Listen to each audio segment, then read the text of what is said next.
Good morning everyone. एक बार फिर से आप सभी का क्रेजी जी के ट्रिक के डेली करंट अफेयर की सीरीज में स्वागत है। मेरा नाम है पंकज वैष्णव और आज के इस सेशन में हम 10 जून के सभी करंट अफेयर को एक एक करके यहां पर डिटेल में डिस्कस करेंगे। बहुत ही इंटरेस्टिंग सेशन है, इसलिए सेशन में एंड तक बने रहिए। वीडियो पसंद आए तो वीडियो को लाइक और शेयर कर दीजिएगा। चैनल पर पहली बार आए हैं तो चैनल को सब्सक्राइब कर लीजिए। शुरू करते हैं 10 जून के करंट अफेयर को, लेकिन सबसे पहले क्वेश्चन ऑफ द डे। देखिए, किस भारतीय को विटली गोल्ड पुरस्कार 2024 से सम्मानित किया गया। इसके बाद वर्ल्ड प्रेस फ्रीडम इंडेक्स 2024 में भारत की रैंक क्या है। यह क्वेश्चन बहुत ही इंपॉर्टेंट है, नोट कीजिएगा। और हाल ही में किसे यूनिसेफ इंडिया का नेशनल एम्बेसडर बनाया गया। तीनों ही क्वेश्चन प्रीवियस करंट अफेयर में हमने कहीं ना कहीं डिस्कस किए हैं, तो आप इजीली आंसर कर पाओगे।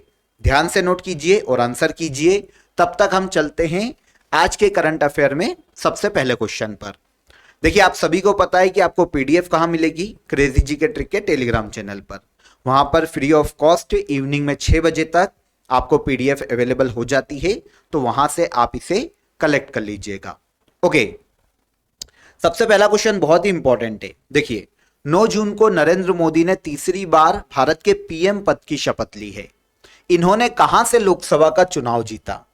तो क्वेश्चन सिंपल लग सकता है, लेकिन ऐसे क्वेश्चन अक्सर एग्जाम में पूछे जाते हैं।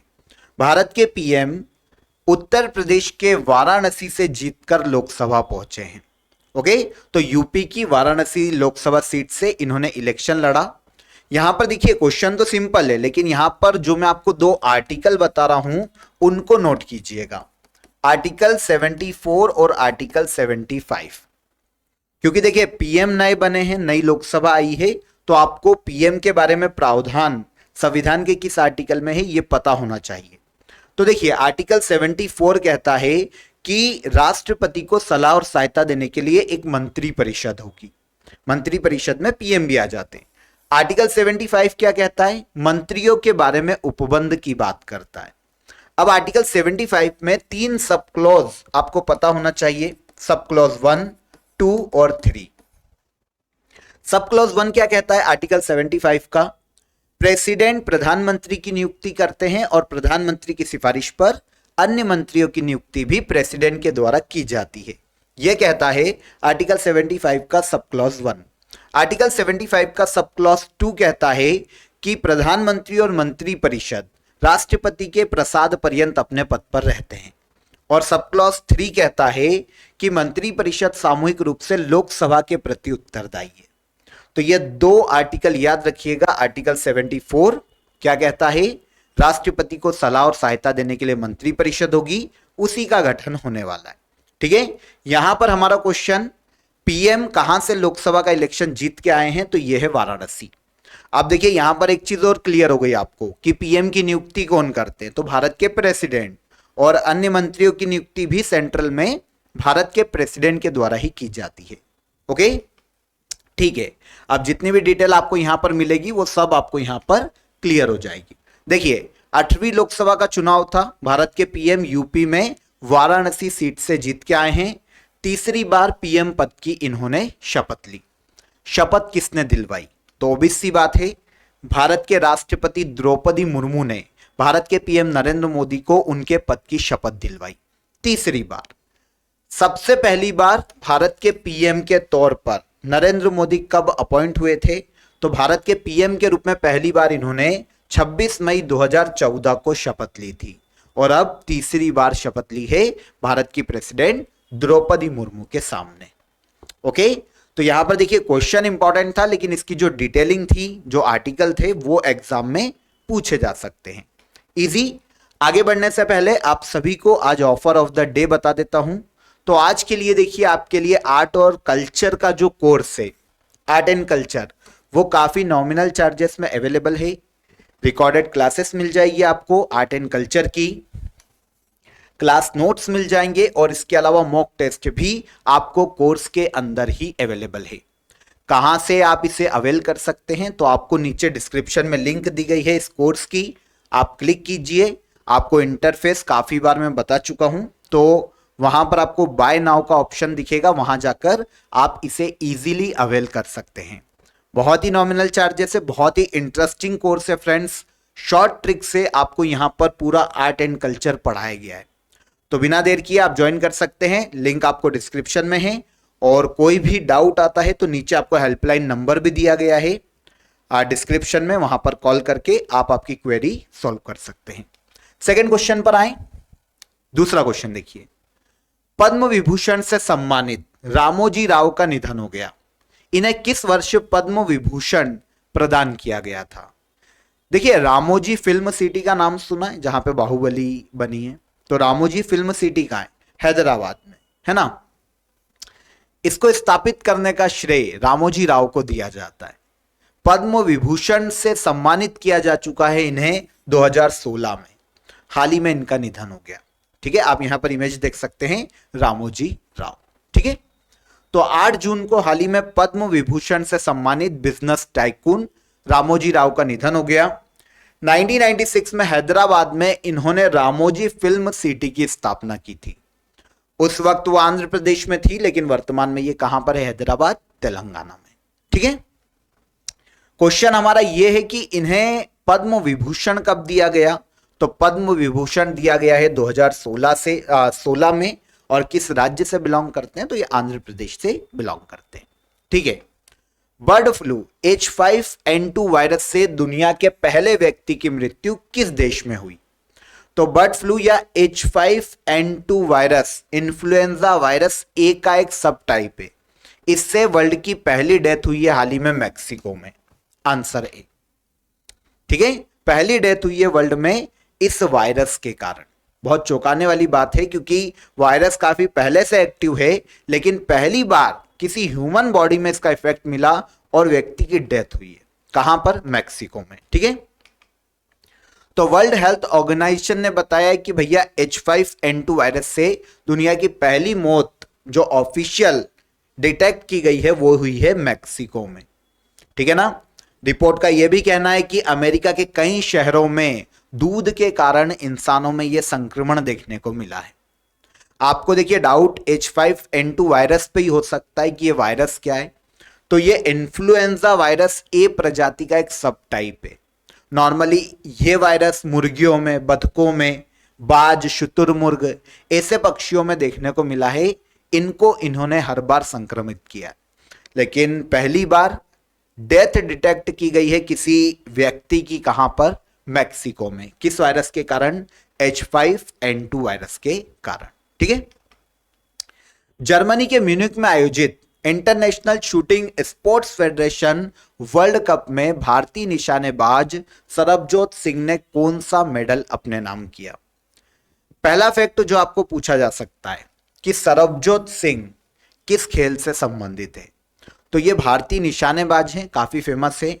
हाल ही में देखिए ISSF वर्ल्ड कप जो कि शूटिंग का वर्ल्ड कप है, जिसका आयोजन किया गया जर्मनी के म्यूनिख में, इसमें सरबजोत सिंह ने गोल्ड मेडल अपने नाम किया है निशानेबाजी में। आंसर ए हो जाएगा। इमेज देख लेते हैं, यह है सरबजोत सिंह। ठीक है, इन्होंने 10 मीटर एयर पिस्टल इवेंट में गोल्ड मेडल अपने नाम किया। ठीक है, इसके अलावा इसी इवेंट में देखिए चाइना के शुएहांग बू ने सिल्वर मेडल अपने नाम किया और जर्मनी के रॉबिन वॉल्टर ने ब्रॉन्ज मेडल जीता। हमें इंडियन से मतलब है तो हम इंडियन का मेडल याद रखें। 10 मीटर एयर पिस्टल इवेंट में भारत के सरबजोत सिंह ने गोल्ड अपने नाम किया है इस शूटिंग वर्ल्ड कप में। अब देखिए, ये जो वर्ल्ड कप है ये एक्चुअल में शूटिंग वर्ल्ड कप 2024 का एक चरण है, एक फेज है। अलग अलग फेज में ये पूरा वर्ल्ड कप आयोजित किया जा रहा है। तो ISSF वर्ल्ड कप 2024 अभी जो फेज जिसकी हम बात करें, इसका आयोजन कहां किया गया? जर्मनी के म्यूनिख में। सरबजोत सिंह ने गोल्ड जीता। इसके अलावा भारतीय महिला शूटर है स्विफ्ट कौर सामरा। इन्होंने महिलाओं की 50 मीटर राइफल इवेंट में कांस्य पदक मतलब ब्रॉन्ज मेडल अपने नाम किया है। तो आप इनको भी याद रखिए कि ये भी शूटिंग से संबंधित भारतीय खिलाड़ी है। तो दोनों हो जाते हैं सरबजोत सिंह और स्विफ्ट कौर सामरा, दोनों ही शूटिंग के खिलाड़ी है, भारत के काफी फेमस। अगले क्वेश्चन पर आइए। यूनाइटेड नेशन सिक्योरिटी काउंसिल में किस देश को अस्थायी सदस्य के रूप में चुना गया या मान्यता दी गई? तो यूनाइटेड नेशन सिक्योरिटी काउंसिल की बात करें तो इसमें अस्थायी देश टेम्पररी मेंबर के रूप में मान्यता दी गई है पाकिस्तान, सोमालिया, पनामा, मतलब उपरोक्त सभी को। ठीक है, देखिए परमानेंट मेंबर भी पूछे जाते हैं कि संयुक्त राष्ट्र सुरक्षा परिषद के परमानेंट मेंबर कितने, तो ये वर्तमान में 5 है। लेकिन देखिए अस्थायी सदस्य के रूप में 5 मेंबर को अभी मान्यता दी गई है। कौन कौन? पाकिस्तान, सोमालिया, पनामा, डेनमार्क और ग्रीस। यहां पर 3 हमारे ऑप्शन में थे, लेकिन टोटल 5 देशों को अस्थायी सदस्य के तौर पर हाल ही में मान्यता दी गई 2 साल के लिए। कहां पर? यूनाइटेड नेशन सुरक्षा परिषद में, सिक्योरिटी काउंसिल में। ठीक है, देखिए 2 साल के लिए इनका कार्यकाल होगा। कार्यकाल शुरू होगा 1 जनवरी 2025 से, क्योंकि 31 दिसंबर 2024 तक जो अस्थायी सदस्य हटने वाले हैं वो 5 देश हैं, जापान, माल्टा, मोजाम्बिक, इक्वेडोर और स्विट्जरलैंड। ये हटेंगे और 5 नए मेंबर बनेंगे अस्थायी। अब आपके दिमाग में ये क्वेश्चन आएगा कि सर स्थायी और अस्थायी मेंबर होते कितने कितने? तो याद रखना, यूनाइटेड नेशन सुरक्षा परिषद सिक्योरिटी काउंसिल की बात करें तो पूरे वर्ल्ड में पीस और सिक्योरिटी के लिए काम करने वाला यूनाइटेड नेशन का ऑर्गन है। हेडक्वार्टर अमेरिका के न्यूयॉर्क में स्थित है। 15 मेंबर होते हैं इसमें, जिसमें से 10 होते हैं टेम्पररी और 5 होते हैं परमानेंट। परमानेंट मेंबर मतलब वो हमेशा रहेंगे। इंडिया काफी समय से प्रयास कर रहा है कि हमको भी परमानेंट मेंबरशिप मिले, क्योंकि आप समझिए वर्ल्ड की सबसे ज्यादा जनसंख्या वाला देश है इंडिया, तो इंडिया को परमानेंट सीट मिलनी चाहिए। तो डिमांड की जा रही है इंडिया के द्वारा बार बार, काफी देश इंडिया के सपोर्ट में, कि भैया परमानेंट सीट बढ़ाओ यहां पर आप, ताकि इंडिया भी इंटर हो। ओके, अभी परमानेंट कौन कौन है? यूएसए, यूके, फ्रांस, रूस और चाइना। ये 5 परमानेंट मेंबर है वर्तमान में यूनाइटेड नेशन सिक्योरिटी काउंसिल में। ओके, 5 नए सदस्य देश जो अस्थायी तौर पर अपॉइंट हुए हैं वो कौन? पाकिस्तान, सोमालिया, पनामा, डेनमार्क और ग्रीस। ठीक है, चलिए अगले क्वेश्चन पर आएंगे। कर्मचारी राज्य बीमा निगम के महानिदेशक के रूप में किसे नियुक्त किया गया? कर्मचारी राज्य बीमा निगम के महानिदेशक के रूप में नियुक्त किए गए कमल किशोर सोन। कमल किशोर सोन की बात करें, आईएएस अधिकारी हैं। ठीक है ना, इन्हें हाल ही में अतिरिक्त महानिदेशक के रूप में अपॉइंट किया गया है। कर्मचारी राज्य बीमा निगम का अतिरिक्त महानिदेशक कौन? तो ये हो गए आईएएस अधिकारी कमल किशोर सोन। 1998 बैच के झारखंड कैडर के एक सीनियर आईएएस अधिकारी हैं, जो कि कर्मचारी राज्य बीमा निगम के अतिरिक्त महानिदेशक नियुक्त किए गए। इस संस्था की बात करें तो ये भारत में देखिए ministry of labour and employment के अंतर्गत एक वैधानिक निकाय है, जिसका हेडक्वार्टर स्थित है नई दिल्ली में। अतिरिक्त महानिदेशक कौन? कमल किशोर सोन। ठीक है, हाल ही में किस संगठन द्वारा चाइल्ड न्यूट्रिशन रिपोर्ट 2024 जारी की गई? इस रिपोर्ट में देखिए इंटरनली डेटा तो नहीं पूछा जाएगा, लेकिन रिपोर्ट किसने जारी की यह क्वेश्चन पूछा जाता है एग्जाम में। अब वही संस्था इस रिपोर्ट को जारी करेगी जो कि बच्चों के लिए काम करती है, चाइल्ड के लिए। तो चाइल्ड न्यूट्रिशन रिपोर्ट 2024 को जारी किया है किसने? यूनिसेफ। आपको पता है यह संस्था बच्चों के लिए काम करती है। काफी अलग अलग चीजों को जो कि बच्चों से जुड़ी हुई है उसको हाईलाइट किया है यूनिसेफ ने अपनी इस रिपोर्ट में। वैसे तो देखिए पूरी रिपोर्ट से क्वेश्चन आना नहीं है, लेकिन एक आध दो हाईलाइटेड पॉइंट यहां पर मैं आपको बता देता हूं। देखिए यूनिसेफ ने चाइल्ड न्यूट्रिशन रिपोर्ट 2024 को जारी किया है और इसमें इसने चाइल्ड फूड पॉवर्टी के गंभीर स्तर को, वर्ल्ड में कितना गंभीर स्तर है इसका, इस बारे में वर्ल्ड को चेताया है। इसने कहा है अपनी इस रिपोर्ट में कि पूरी दुनिया में 27% बच्चे चाइल्ड फूड पॉवर्टी से प्रभावित है। भारत में इनका परसेंटेज 40% है। दक्षिण एशियाई देशों में भारत दूसरा सबसे बड़ा देश है जहां पर चाइल्ड फूड पॉवर्टी सबसे ज्यादा है। ठीक है, और इसका कारण देखने जाते हैं, बच्चों में कुपोषण का कारण देखने जाते हैं, तो भैया गवर्नमेंट की जो पॉलिसीज है, गवर्नमेंट का जो सिस्टम है, वो सबसे ज्यादा जिम्मेदार है, ना कि उनका परिवार इसके लिए जिम्मेदार है। मतलब पूरा ब्लेम यहां पर गवर्नमेंट की पॉलिसी पर किया गया है कि वो ही ध्यान नहीं दे रही है बच्चों पर। ठीक है, तो रिपोर्ट किसने जारी की, तो रिपोर्ट से ही हमको लेना देना है। देखिए की पॉइंट्स यहां से बन नहीं सकते एग्जाम में, तो आप रिपोर्ट याद रखिए कि चाइल्ड न्यूट्रिशन रिपोर्ट 2024 को यूनिसेफ ने जारी किया है। सेकेंड वर्ल्ड वॉर में जो नेशन थे जो तबाह हो चुके थे, वहां पर जितने भी बच्चे हैं जो कि मरने की कंडीशन में, उनकी देखभाल के लिए उन्हें हेल्थ जितनी भी सर्विसेज है वो दी जा सके, उनका ख्याल रखा जा सके, इसलिए यूनिसेफ की स्थापना हुई थी दिसंबर 1946 में। हेडक्वार्टर कहाँ है, अमेरिका के न्यूयॉर्क में। ओके, आगे बढ़ेंगे। नीरब कुमार प्रसाद को किस राज्य का मुख्य सचिव नियुक्त किया गया। नीरब कुमार प्रसाद ये मुख्य सचिव बने हैं हाल ही में आंध्र प्रदेश राज्य के। Answer D. कौन, नीरब कुमार प्रसाद। ओके, मुख्य सचिव के रूप में नियुक्त किए गए हैं, आईएएस अधिकारी हैं। इनके पहले आंध्र प्रदेश के मुख्य सचिव के पद पर जवाहर रेड्डी थे। इनके हटने के बाद आईएएस अधिकारी नीरब कुमार प्रसाद आंध्र प्रदेश के मुख्य सचिव के रूप में नियुक्त किए गए। 1987 बैच के आईएएस अधिकारी हैं। ये इतना इंपॉर्टेंट फैक्ट नहीं है, पर यहां पर मैंने आपको बता दिया। अगले क्वेश्चन पर आएंगे। चुनाव आयोग के अनुसार लोकसभा चुनाव 2024 में किस राज्य में सबसे ज्यादा मतदान हुआ। तो देखिए परसेंटेज के आधार पर है ना, तो नेशनल इलेक्शन कमीशन ने हाल ही में देखिए लोकसभा इलेक्शन 2024 की रिपोर्ट को जारी किया और इसने बताया कि परसेंटेज के आधार पर सबसे ज्यादा वोटिंग हुई है भारत के असम राज्य में। आंसर हो जाएगा आंसर बी। और सबसे कम वोटिंग कहां हुई, भारत के बिहार राज्य में। असम राज्य में अगर वोटिंग का परसेंटेज देखने जाते हैं तो असम में वोटिंग का परसेंटेज है 81.56% और बिहार में ओनली 56.19% ही वोटिंग हुई है। किसने बताया, नेशनल इलेक्शन कमीशन ने। इस बार ऑल ओवर वोटिंग कितनी हुई, तो 65.79% ऑल ओवर वोटिंग का परसेंटेज है पूरे भारत में। पिछली बार 2019 में थोड़ा सा ज्यादा था 67.40%, जो कि थोड़ा सा घटा है, तो घटकर कितना हो गया 65.79%। सबसे ज्यादा वोटिंग परसेंटेज में असम में, सबसे कम भारत के बिहार राज्य में। ऑल ओवर जो पुरुष वोटर थे उनमें से देखिए 65.80% जो पुरुष वोटर है उन्होंने वोट किया। महिलाओं में ये परसेंटेज ऑलमोस्ट 65.78% का रहा है और जो अदर है उनमें से ओनली 27% लगभग इन्होंने वोट किया।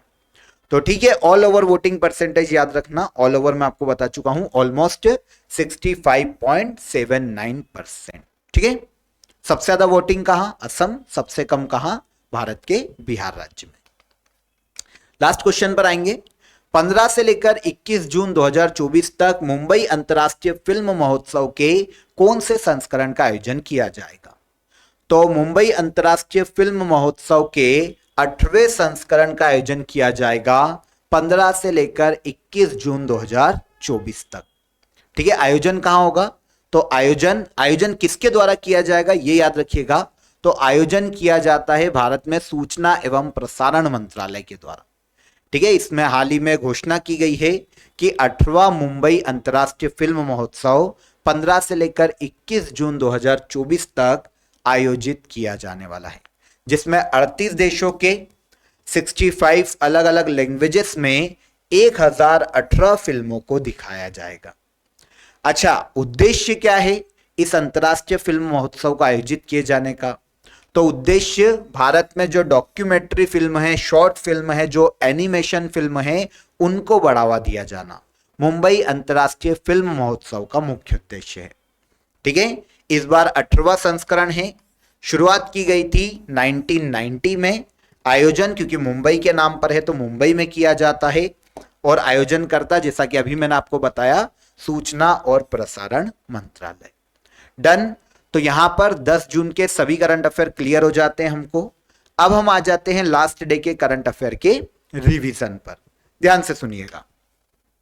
यूनाइटेड नेशन जनरल असेंबली के 79वें सत्र के अध्यक्ष के रूप में किसे नियुक्त किया गया? कौन है ये?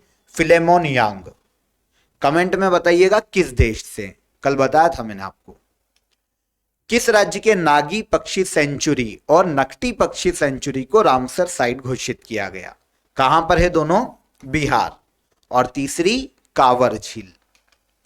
इन्वायरमेंटल परफॉर्मेंस इंडेक्स 2024 में भारत की रैंक क्या है? तो रैंक कितनी है? 176, 180 देशों में। निम्नलिखित में से कौन सा देश बायोफार्मास्यूटिकल गठबंधन का सदस्य नहीं है? तो इनमें से दक्षिण अफ्रीका इस अलायंस का मेंबर नहीं है। इंडिया है क्या? बिल्कुल है। विश्व महासागर दिवस हर साल कब मनाया जाता है? तो वर्ल्ड ओशियन डे हर साल मनाया जाता है कब? 8 जून को। आगे बढ़े। 7 जून 2024 को रिजर्व बैंक ऑफ इंडिया द्वारा जारी की गई द्विवार्षिक नीति के अनुसार भारत की रेपो रेट कितनी है? तो भारत की रेपो रेट है 6.5%। अखिल भारतीय टेनिस संघ द्वारा आजीवन उपलब्धि के लिए दिलीप बोस पुरस्कार से किसे सम्मानित किया गया? तो यह अवार्ड किसे दिया गया? नरसिंह और रोहिणी लोखंडे। भारत और कतर के बीच में निवेश सहयोग मजबूत करने के लिए निवेश पर संयुक्त कार्यबल की पहली बैठक का आयोजन कहां किया गया? तो यह आयोजित की गई है नई दिल्ली में। इसके बाद शेख सबा खालिद अल सबा को किस देश का क्राउन प्रिंस नियुक्त किया गया? तो ये क्राउन प्रिंस नियुक्त किए गए हैं कुवैत के।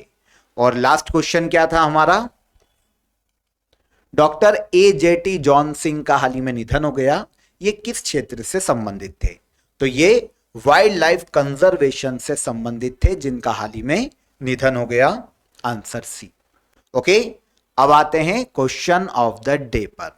देखें, इंटरनेशनल एटॉमिक एनर्जी एजेंसी का हेडक्वार्टर कहां है? यह कल पूछा था मैंने आपसे। यह ऑस्ट्रिया के वीना में स्थित है। पहला दीनानाथ मंगेशकर अवार्ड भारत के पीएम नरेंद्र मोदी को दिया गया था। और NSG नेशनल सिक्योरिटी गार्ड का महानिदेशक किसे नियुक्त किया गया? तो यह है नलिनी प्रभात। बिल्कुल सही क्वेश्चन आया है। होम डेकोर नाम का एक आईडी है। बाकी सभी का सही आया, पर यहां पर इनका आज कमेंट मैंने कलेक्ट किया है। आज के सेशन में जितने भी क्वेश्चन मैंने आपसे पूछे, मिड वीडियो में जो क्वेश्चन पूछे हैं, ध्यान से नोट कीजिए और उनका आंसर कीजिए कमेंट बॉक्स में। आई होप सेशन पसंद आया होगा। वीडियो पसंद आया हो तो वीडियो को लाइक और शेयर कर दीजिए। कोर्स ऑफ द डे की लिंक आपको डिस्क्रिप्शन में है, आर्ट एंड कल्चर की। आप बहुत ही नॉमिनल चार्जेस में उसे ज्वाइन कर सकते हैं।